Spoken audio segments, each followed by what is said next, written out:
আসসালামু আলাইকুম এভরিওয়ান, কেমন আছেন সবাই? আশা করছি সবাই ভালো আছেন। শেয়ার করছি আজকে সারাদিনের খাবার।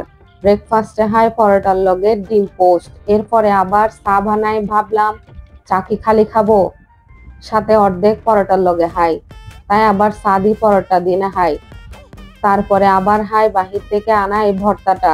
লাঞ্চে হাই সাদা ভাতের লগে পেঁয়াজু, লগে লই মরিচ, পেঁয়াজু দি ভাত খাইতে ভালাই লাগছিল, সাথে আবার মরিচটা খুব মজা লাগি। পেঁয়াজু দি ভাত খাবার শেষ করি, আবার লই কুড়ের গুস্ত গেন লগে আলু দি ভাজি। সত্যি খাইতে এত মজা লাগি, যতই হাই ততই হাইতে ইচ্ছে করে। পুরের গুস্ত বাজাদি খাওয়া শেষ করি, আবার লই সবজিটা রান্না করছি বেশি করে রসুন আর পাঁচফোড়ন দিয়ে।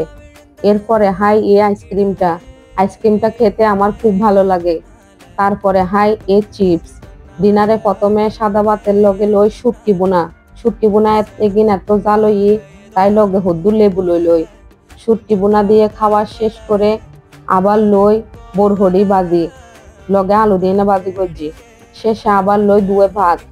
এরপরে হাই গরুর গুস্ত এগিন এত নরম খুব মজা লাগি, লগে হাই পেঁয়াজ মরিচ আর লেবু।